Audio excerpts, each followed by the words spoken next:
Hello everyone, welcome back to target for IQ. आज की class जो हमने न्यू सीआरपीसी के सीरीज स्टार्ट करी है उसी की कंटिन्यूएशन में है। कल तक हमने चैप्टर नंबर 2 पूरा कर लिया था। आज हम चैप्टर नंबर 3 से स्टार्ट करेंगे। चैप्टर नंबर 3 बात करता है पार्ट्स ऑफ कोर्ट, यानी कोर्ट के सामने क्या क्या शक्तियां दी गई हैं उस बारे में। सेक्शन नंबर 21 में बताया गया एनी ऑफेंस अंडर भारतीय न्याय संहिता दैट इज आईपीसी, यानी जो कोई भी अपराध आईपीसी में घटित होते हैं उसको कौन कौन सी अदालत ट्राई कर सकती है। तो कौन सी अदालत कर सकती है? पहली है हाई कोर्ट, दूसरी कोर्ट ऑफ सेशन, तीसरी वो कोर्ट्स हैं जो हमारे फर्स्ट शेड्यूल में बताई गई हैं। ठीक, पहली कौन सी कोर्ट हो गई? हाई कोर्ट हो गई, दूसरी कोर्ट ऑफ सेशन, और तीसरी कोर्ट वो है जो सीआरपीसी के जो पीछे शेड्यूल्स दे रखे हैं उसमें मेंशन है, तो तीसरी कोर्ट वो हो गई। प्रोवाइडेड दैट एनी ऑफेंस, यानी कि जो सेक्शन 64, 65, 66, 67, 70, 69, 71 ऑफ आईपीसी, यानी कि ये महिलाओं से रिलेटेड अपराध हैं। अगर कोई अपराध होता है महिलाओं से रिलेटेड तो उस कोर्ट में जो ट्राई चलेगा, यानी जो ऑफिसर उस कोर्ट में बैठे हैं वो होगी वुमेन ऑफिसर। तो यहाँ पे क्या लिखा है? Shall be tried by the court presided over by A women, यानी कि जो कोर्ट में वो केस चलेगा, जो ऑफेंस हुआ है महिलाओं के अगेंस्ट, उस कोर्ट को ट्राई करेगी हमारी एक महिला जज।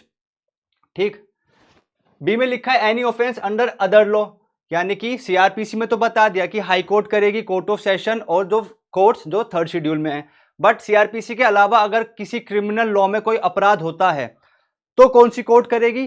तो वो कोर्ट करेगी जो अदर क्रिमिनल लॉ में मेंशन कर रखी है। जैसे एनआई एक्ट में कोर्ट मेंशन कर रखी है तो एनआई एक्ट के अकॉर्डिंग उस कोर्ट में केस चलेगा। एनडीपीएस में कर रखी है तो एनडीपीएस में चलेगा। ठीक, और अगर एनडीपीएस, एनआई, आर्म्स एक्ट या जितने भी अदर क्रिमिनल लॉज हैं वहां पे मेंशन ही नहीं कर रखा कि केस को कौन सी अदालत सुनेगी, उस केस में हम फिर बात करेंगे, उस केस में चलेगी फिर हाई कोर्ट। पहले या तो हाई कोर्ट सुनेगा, दूसरा अदर कोर्ट्स जो फर्स्ट शेड्यूल में मेंशन है। ठीक, मैंने अब तक क्या समझाया सेक्शन 21 में कि अगर सीआरपीसी यानी आईपीसी में कोई ऑफेंस हुआ है तो सीआरपीसी के अकॉर्डिंग चलेगी। और सीआरपीसी में कौन सी अदालत? पहली हाई कोर्ट, दूसरी कोर्ट ऑफ सेशन, तीसरी वो कोर्ट जो थर्ड शेड्यूल जो फर्स्ट शेड्यूल में मेंशन है। फिर बात करते हैं कि अच्छा आईपीसी में अपराध हो गया तो ठीक है, हमें समझ में आ गया। अदर मतलब अदर देन आईपीसी, यानी आईपीसी के अलावा जितने क्रिमिनल लॉज हैं हमारे इंडिया में वहां पे अपराध होता है तो कौन सी अदालत सुनेगी? तो वो अदालत सुनेगी जो उस एक्ट में मेंशन है, यानी जहां पे उस एक्ट के बारे में बता रखा है तो उसी कोर्ट के अकॉर्डिंग वो ऑफेंस सुनेंगे। अगर वहां पे भी नहीं बता रखा कि XYZ नाम की यानी court of judicial magistrate first class, second class, CJM ये सुनेगी या नहीं, अगर वहां पे साइलेंस है, वहां पे पता ही नहीं है कि कौन सी कोर्ट है, तो फिर कौन सी कोर्ट सुनेगी? सीआरपीसी के अकॉर्डिंग फिर हाई कोर्ट या वो कोर्ट जो फर्स्ट शेड्यूल में मेंशन है। ठीक, सेक्शन 22 बात करता है sentence of high court and court of session, यानी कि पावर की बात करते हैं कि हाई कोर्ट के पास कितनी पावर दे रखी है कि अगर कोई अपराध होता है और कोर्ट उसका संज्ञान लेके उसके बारे में सुन रही है, यानी ट्राई कर रही है, तो कोर्ट हाई कोर्ट कितनी पावर दे, कितनी सेंटेंस दे सकती है, कितनी पनिशमेंट दे सकती है, ये सेक्शन नंबर उस बारे में बात करता है। तो हाई कोर्ट में पास सेंटेंस ऑथोराइज्ड बाय लॉ, यानी कि हाई कोर्ट के पास पावर ही पावर है, यानी कि उसको किसी से परमिशन लेने की जरूरत नहीं है। अगर वो चाहे डेथ पेनल्टी भी दे सकता है, अगर वो चाहे तो खाली फाइन भी दे सकता है, अगर हाई कोर्ट चाहे तो इम्प्रिजनमेंट भी दे सकता है, और अगर हाई कोर्ट चाहे तो तीनों भी दे सकता है। यहाँ पे लॉ ने उनको शक्ति दे रखी है। सेकंड में है सेशन जज और एडिशनल सेशन जज कितनी दे सकते हैं? तो सेशन और एडिशनल सेशन जज दे सकते हैं अप टू डेथ, यानी कि अगर एडिशनल और सेशन जज चाहें तो डेथ पेनल्टी की भी पनिशमेंट दे सकते हैं। बट यहां पे एक कंडीशन है कि अगर आपको डेथ पेनल्टी देनी है ना तो आपको हाई कोर्ट से परमिशन लेनी पड़ेगी। हाई कोर्ट को तो किसी से परमिशन की जरूरत नहीं है, बट अगर सेशन कोर्ट या एडिशनल सेशन कोर्ट को डेथ पेनल्टी देनी है तो उस डेथ पेनल्टी के लिए हाई कोर्ट से परमिशन लेनी पड़ेगी। सिर्फ ये डेथ पेनल्टी के रिलेटेड है। अगर डेथ पेनल्टी के अलावा high court, court of session और एडिशनल कोर्ट ऑफ सेशन कोई और पनिशमेंट देता है, लेट्स सपोज इम्प्रिजनमेंट दे दी कि 20 साल की सजा है या 2 करोड़ रुपए का फाइन है, तो उसके लिए हाई कोर्ट की परमिशन की फिर जरूरत नहीं है। बट अगर कोर्ट ऑफ सेशन और एडिशनल कोर्ट ऑफ सेशन ने डेथ पेनल्टी दी है तो फिर हमें हाई कोर्ट के पास जाना पड़ेगा और कहना पड़ेगा आप कंफर्म कर दीजिए। ठीक, सेक्शन 23 बात करता है मजिस्ट्रेट की पावर, यानी कि अभी तो हमने किसकी पढ़ी? हमने पढ़ी हाई कोर्ट की क्या पावर है और कोर्ट ऑफ सेशन की क्या पावर है। अब पढ़ेंगे मजिस्ट्रेट, यानी judicial magistrate first, second class, chief judicial magistrate, इनके पास भी कोई पावर है तो कितनी है। तो जो हमारा फर्स्ट क्लॉज है सेक्शन 23 का, उसमें लिखा है सीजेएम कितनी पनिशमेंट दे सकता है, जितनी लॉ ने ऑथराइज्ड कर रखी है उतनी दे सकता है। अब बात आती है कितनी ऑथराइज कर रखी है, तो जो हमारे सीजेएम है वो डेथ की नहीं दे सकते, यानी डेथ पेनल्टी नहीं दे सकते, ठीक। और इंप्रिजनमेंट फॉर लाइफ, यानी आजीवन कारावास भी नहीं दे सकते, और imprisonment for term exceeding 7 years, यानी कि इंप्रिजनमेंट यानी जेल में उनको 7 साल तक की, 7 साल से ज्यादा की पनिशमेंट नहीं दे सकते। तो इसका मतलब क्या हुआ, इसका मतलब ये हुआ कि सीजेएम के पास 7 साल तक की पनिशमेंट देने की शक्तियां हैं। तो यहां पे हम लिख लेते हैं अप टू 7 ईयर्स, ठीक है। तो 7 साल तक की पनिशमेंट सीजेएम साहब दे सकते हैं। फिर क्या फाइन भी दे सकते हैं, यहां पे नहीं बता रखा, बट सीजेएम साहब फाइन भी दे सकते हैं। सेकंड क्लॉज में लिखा है court of magistrate of the first class. अब यहां पे CJM first class JM first class की बात करेंगे, उनके पास कितनी शक्तियां हैं।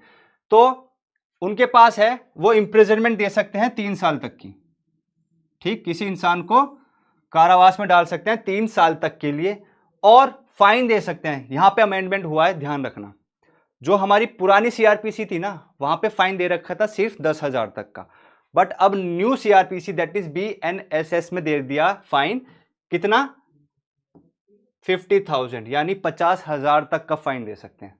तो पहले कितना था, पहले था 10,000 और अब 50,000। तो ये आपका प्रीलिम्स का क्वेश्चन बन चुका है और 100% आएगा, ध्यान रखना, ठीक। और क्या हो सकता है, बहुत, यानी कि अगर चाहें तो फाइन के साथ साथ इंप्रिजनमेंट भी दे सकते हैं। और एक और चीज ऐड हुई है, क्या हुई है, एक और चीज ऐड हुई है, और वो हुई है हमारी कम्युनिटी सर्विस, यानी कम्युनिटी सर्विस को भी पनिशमेंट के तौर पे पावर यूज किया गया है। अब कम्युनिटी सर्विस क्या होता है वो एक्सप्लेनेशन में हम पढ़ेंगे, अभी सिर्फ इतना समझो कि कौन से मजिस्ट्रेट के पास कितनी पावर है। तो हमारे जो जेएम फर्स्ट क्लास है वो 3 साल तक की पनिशमेंट दे सकते हैं, 50,000 रुपए तक का फाइन दे सकते हैं, या दोनों दे सकते हैं, या फिर कम्युनिटी सर्विस, ठीक। तो हम यहां पे लिख लेते हैं, याद रहेगा आपको, 3 इयर्स और 50,000 तक का फाइन, और बोथ और कम्युनिटी सर्विस, ठीक। ये अपने रजिस्टर में या बे एक्ट में साइड में लिख लेना, फिर बस आपको जब एग्जाम आएगा यही पढ़ना है, पूरी ये लाइन पढ़ने की जरूरत नहीं पड़ेगी, आपका टाइम बचेगा, ठीक। अब बात करते हैं हम मजिस्ट्रेट सेकंड क्लास की, यानी जुडिशियल मजिस्ट्रेट सेकंड क्लास। अभी तक हमने किसकी की बात कर ली, फर्स्ट क्लास और सीजेएम की। अब जुडिशियल मजिस्ट्रेट सेकंड क्लास के पास कितनी इंप्रिजनमेंट की पावर है, नॉट एक्सीडिंग 1 ईयर, यानी कि अगर 1 साल तक की इंप्रिजनमेंट दे सकते हैं judicial magistrate first class. Fine कितना, फाइन 10,000।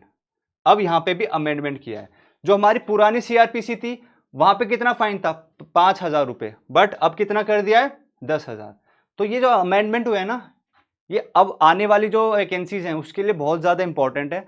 तो मैं बार बार एम्फेसाइज कर रहा हूं, याद रखना, ये आपके प्रीलिम्स के क्वेश्चंस हैं, यहीं से बनेंगे और कहीं से बाहर से नहीं आएंगे, ठीक। 1 साल तक की इंप्रिजनमेंट, 10,000 का फाइन, या दोनों, या फिर कम्युनिटी सर्विस, या फिर कम्युनिटी सर्विस, ठीक। तो इसका भी लिख लेते हैं क्या क्या पावर दे रखी है, 1 ईयर और 10,000 और दोनों और कम्युनिटी सर्विस, ठीक। यहां तक समझ में आया, एक बार नोट कर लो इसको जल्दी। अब बात करते हैं कि ये कम्युनिटी सर्विस है क्या, क्योंकि ये नया एक पनिशमेंट ऐड हुई है पावर में, तो एक है क्या चीज, तो अभी पढ़ते हैं। इसमें लिखा है community service shall mean the work which the court may order to convict to perform as a form of punishment that benefits this community for which he shall not be entitled to any remuneration।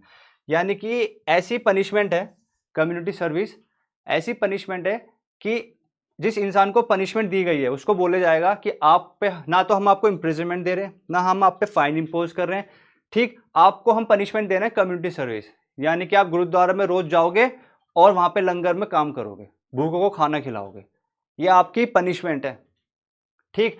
और इसके बदले आपको पैसे नहीं मिलेंगे, ये याद रखना। पता चला आप कम्युनिटी सर्विस तो कर रहे हो, बाद में कोर्ट में जाके बोल रहे हैं कि अब मैंने 1 महीने या 1 साल काम किया, मुझे पैसे दो, नहीं, क्योंकि यहाँ पे क्या लिखा है, not be entitled to any remuneration, ठीक। तो कम्युनिटी सर्विस समझ गए होंगे क्या होता है, ये कहां पर दिया है, एक्सप्लेनेशन, ये भी याद रखना है। प्रीलिम्स में क्वेश्चन यहां से भी बन सकता है कि कम्युनिटी सर्विस के बारे में कहां दे रखा है, तो सेक्शन 23 के एक्सप्लेनेशन में दे रखा है। Section 24 sentence of imprisonment in default of fine. ये जो 2 सेक्शंस है ना, सेक्शन 24 और 25, ये ऐसे 2 सेक्शन हैं जिसमें कंफ्यूजन बहुत होता है, बच्चों को समझ में नहीं आता, अभी तो कुछ और बोल रहा है, अब कुछ और बोल रहा है, तो असलियत में है क्या, ठीक। तो मैं आपको यहाँ पे समझाता हूँ, ध्यान से सुनना, बहुत कंफ्यूजन होता है बच्चों को, बट अगर आपने ध्यान से सुन लिया आपको अब से नहीं होगा। क्या लिखा है, the court of magistrate may award such term of imprisonment in default of payment of fine as is authorised by law. देखो, ये समझने से पहले हम क्या समझें कि अगर किसी को सेंटेंस पास हुआ, किसी के अगेंस्ट कोर्ट ने सेंटेंस पास किया, ठीक, तो कोर्ट के पास क्या ऑप्शन, क्या क्या कैसे सेंटेंस पास हो सकता है। अगर कोर्ट चाहे तो खाली फाइन भी इंपोज कर सकता है कि भाई मैंने आप पे 50,000 रुपए का जुर्माना लगा दिया है, कोर्ट में आप ये पैसे दे दो।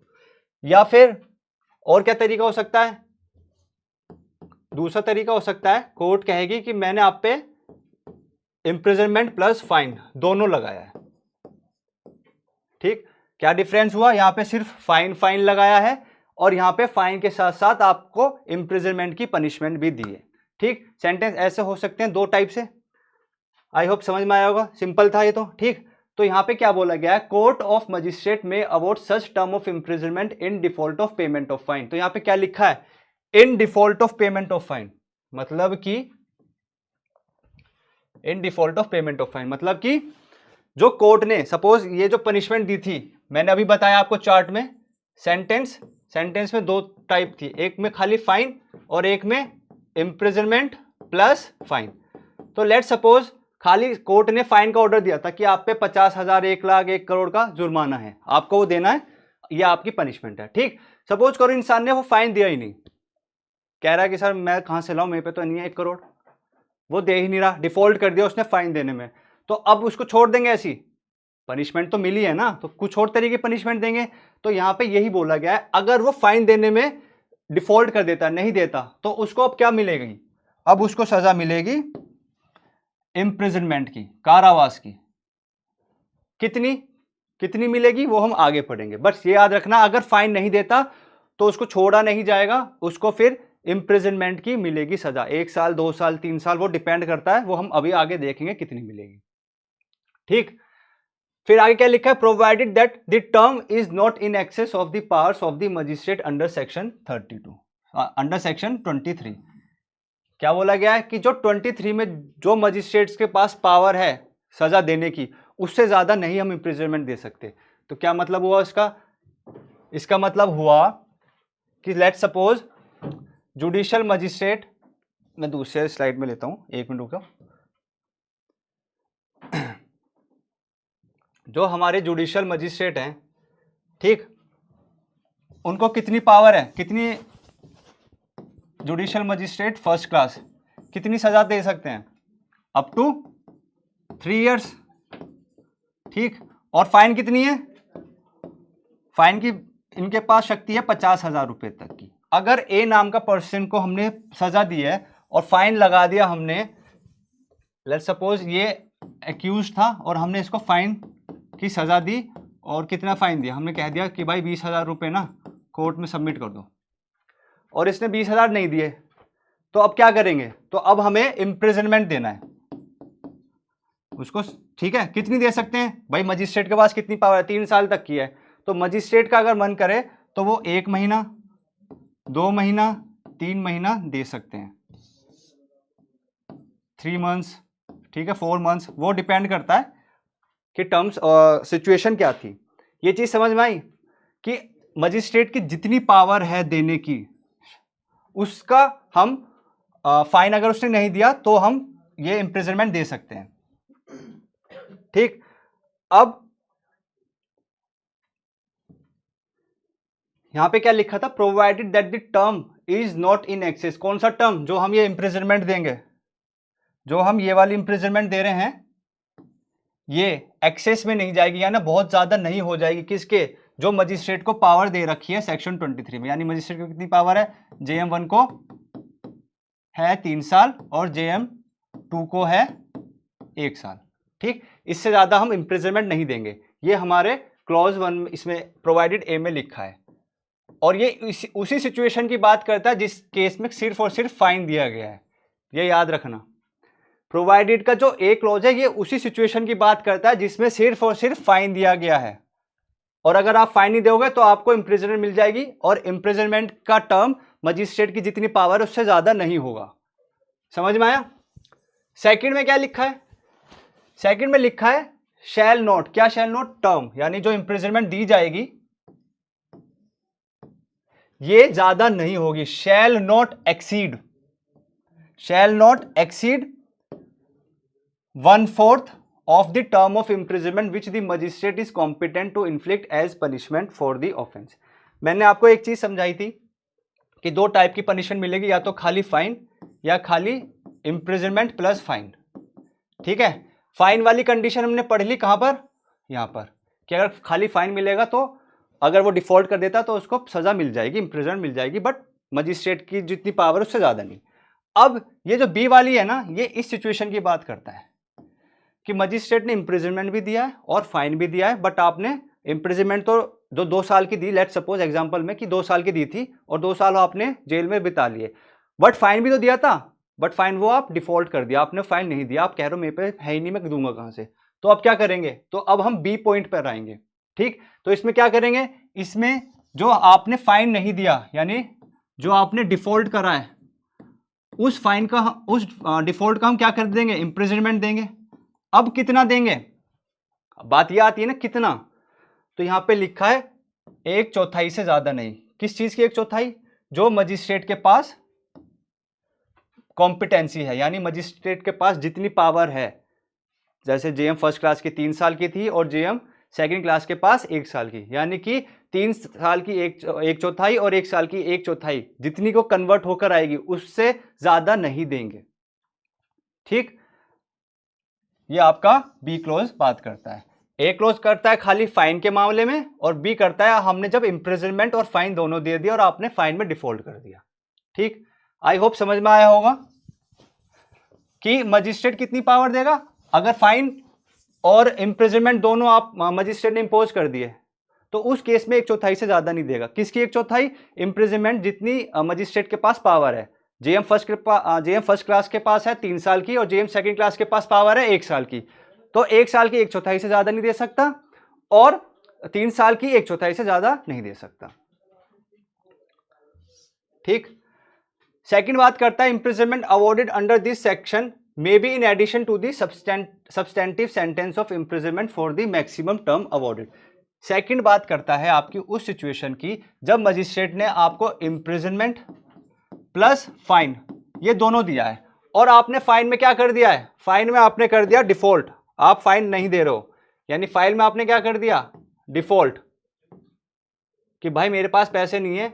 तो अब हम क्या करेंगे, इस फाइन को हम इम्प्रिजनमेंट में कन्वर्ट करेंगे। कितना करेंगे, 1/4 से ज्यादा नहीं कर सकते।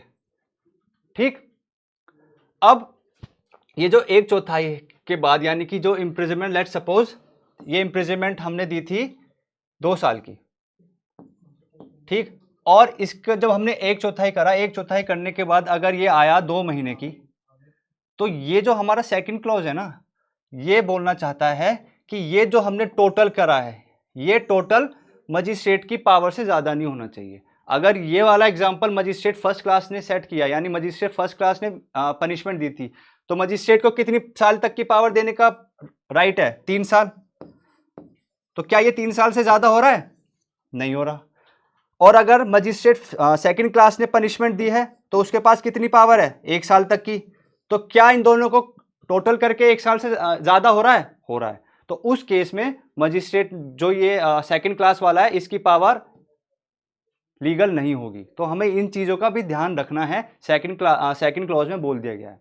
यानी कि दोनों इम्प्रिजनमेंट को जब इकट्ठा करेंगे, ज्वाइंट करेंगे, तो उसका जो रिजल्ट आएगा, यानी कि अगर 2 साल की टोटल पनिशमेंट थी और फाइन था, फाइन नहीं दिया, उसके बाद जब हमने कन्वर्ट करा वो 2 महीने हो गया, यानी 2 साल प्लस 2 महीने कितना हो गया, 1 साल में 12 महीने, 2 साल में 24, 25, 26, यानी 26 महीने की उसको इम्प्रिजनमेंट काटनी पड़ेगी।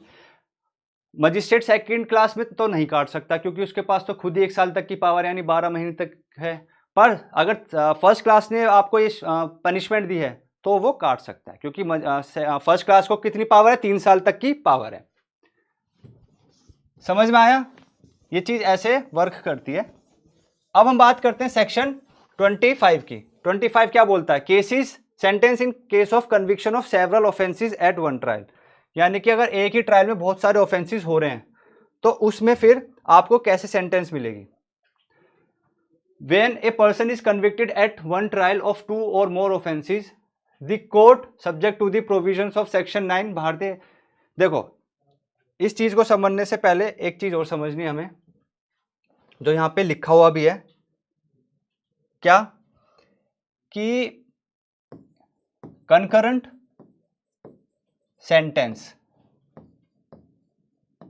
और कॉन्जिक्यूटिव सेंटेंस ये क्या होता है, पहले ये समझते हैं क्योंकि ये सेक्शन में बताया गया है। ठीक, तो इसको समझने से पहले हम एक एग्जांपल ले लेते हैं।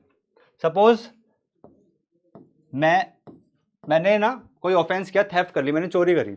अब चोरी कर लिया और मुझे आइडिया लग गया कि हाँ मुझे पुलिस पकड़ सकती है, तो मैं अपनी जगह से चला गया दूसरे शहर और वहां जाके मैंने डकैती कर दी या किसी का मर्डर कर दिया।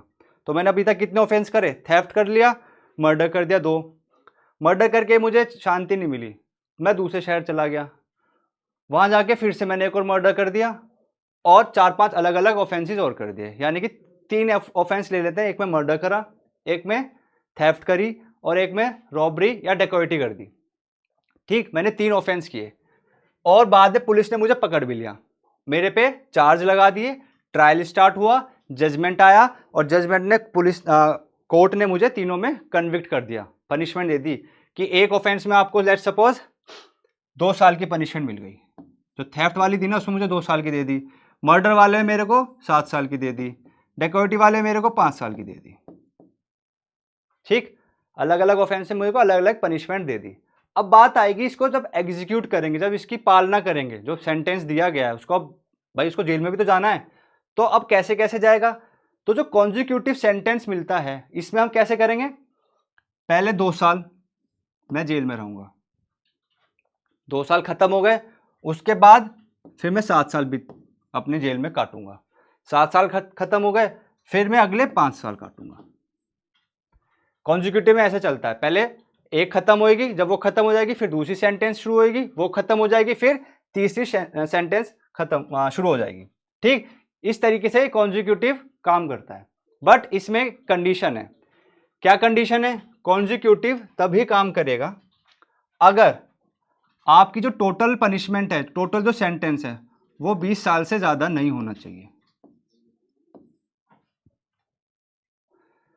ये चीज कॉन्जिक्यूटिव सेंटेंस वो तभी सीन में आएगा अगर आपको 20 साल से ज्यादा की पनिशमेंट नहीं हो रही। तो इसमें देखते हैं 7, 8, 9, 10, 11, 12, 13, 14, ये तो टोटल कितनी हुई, 14 ईयर्स की हुई। तो क्या मैं कॉन्जिक्यूटिव सेंटेंस ले सकता हूं, बिल्कुल ले सकता हूं। अगर सपोज करो यहां 10 और हाँ, अगर ऐसे होती तो 20 साल से ऊपर जा रहा है, तो अब मेरे को कॉन्जिक्यूटिव नहीं, अब मेरे को क्या मिलेगी, कंकरेंट।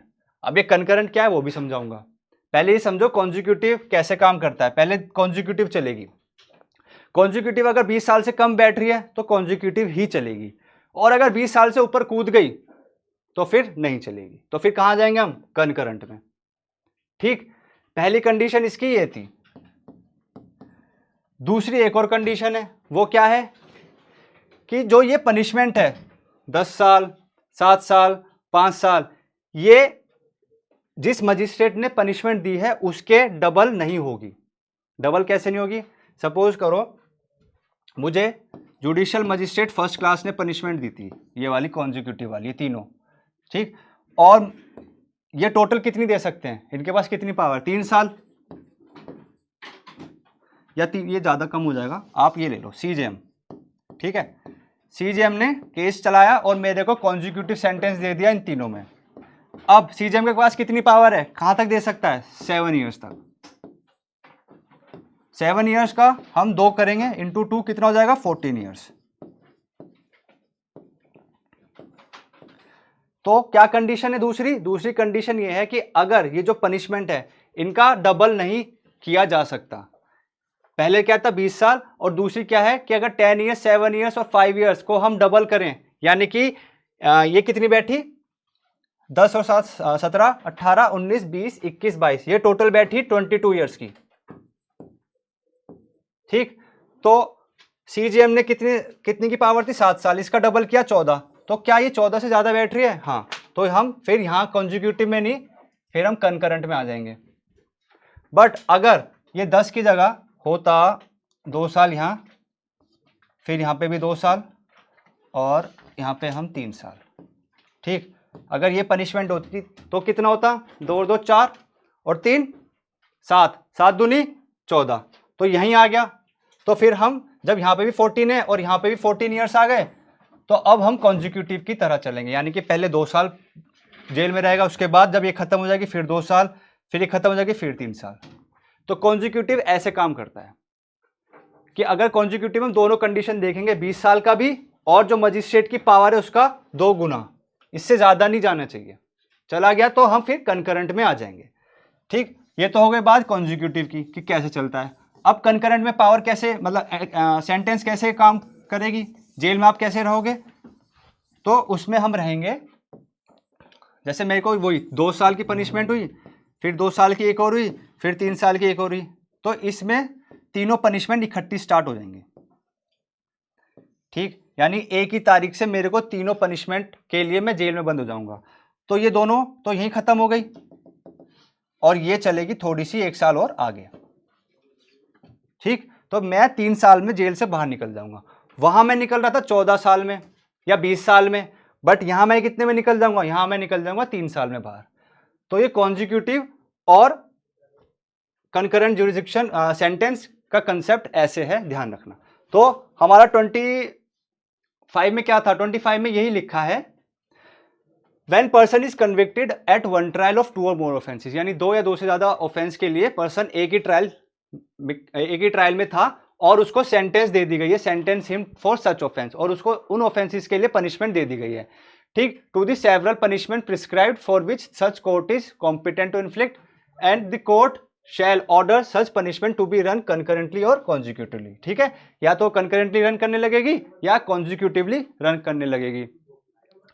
फिर ये सेकंड भी अपना बात करता है कॉन्जिक्यूटिव के बारे में, जिसमें पहले एक के लिए जाएगा, फिर दूसरे के लिए जाएगा, फिर तीसरे के लिए जाएगा। तो क्या लिखा है इसमें, provided that in no case such person shall be sentence to imprisonment for a longer period than 20 years, यानी 20 साल से ज्यादा के लिए नहीं जाएगा। The aggregate punishment shall not exceed twice the amount of punishment which court is competent to inflict for single offence, ठीक है, और उससे जो पनिशमेंट, यानी कि जो मजिस्ट्रेट के पास पावर है पनिशमेंट देने की, उससे डबल के लिए भी वो कॉन्जिक्यूटिव सेंटेंस के लिए नहीं जाएगा, ठीक। थर्ड में लिखा है for the purpose of appeal bye convicted person the aggregate of consecutive sentence, इसमें अपील के बारे में बात करी गई कि जिसको पनिशमेंट दी गई है वो अगर अपील में जाएगा तो ऐसा माना जाएगा वो तीनों ऑफेंसेस एक ही ऑफेंस है, जिससे अपील को सुनते हुए आसानी हो सके। 26 मोड ऑफ कन्फरिंग पावर है, या आप पढ़ लेना, इतना इंपॉर्टेंट नहीं है। Powers of police, powers of officers appointed section 27 में, ये इतना इंपॉर्टेंट नहीं है प्री के ना मेंस के हिसाब से, बट जिसको पढ़ना है वो पढ़ सकता है, ठीक। सेक्शन 28 बात करता है विड्रॉल ऑफ पावर, यानी कि अगर हाई कोर्ट और स्टेट गवर्नमेंट किसी पर्सन को पावर दे रहे हैं तो उससे छीन भी सकते हैं। ये अथॉरिटी किसके पास है, हाई कोर्ट और स्टेट गवर्नमेंट के पास। 29 में बात करी गई पावर्स ऑफ जजेस and magistrate exercisable bye there successor in office, ये भी इतना इंपॉर्टेंट नहीं है, बट मैं थोड़ा सा ओवरव्यू दे देता हूँ। सक्सेसर इन ऑफिस कैसे, सपोज कोर्ट ऑफ सेशन है यानी कि सेशन जज है, उनका सक्सेसर कौन होगा, यानी कि उनकी पोस्ट पर जो आएगा वो सक्सेसर कहलाया जाएगा। तो जैसे अपना सीजेएम हो गया, जुडिशियल मजिस्ट्रेट फर्स्ट क्लास, तो ये सक्सेसर है कोर्ट ऑफ सेशन के, ठीक। तो यही बोला गया है कि कोर्ट ऑफ सेशन के जो सक्सेसर होंगे या कोई सी भी कोर्ट के जो सक्सेसर होंगे उनकी वही पावर होगी जो कोर्ट की है, ठीक। ये आपका चैप्टर नंबर 3 कंप्लीट हो गया है। जिसको कोई कुछ चीज समझ में नहीं आए वो कमेंट में अपना कमेंट कर देना, हम नेक्स्ट वीडियो में ले लेंगे या फिर अलग से कोई सेपरेट एक वीडियो बना लेंगे। नेक्स्ट वीडियो में हम चैप्टर अपना 4 स्टार्ट करेंगे, जो कि बात करता है powers of superior officers of police. I hope आपको लेक्चर समझ में आएगा, जो कुछ नहीं आया आप कमेंट करके पूछ सकते हो। मिलते हैं नेक्स्ट वीडियो में, थैंक यू।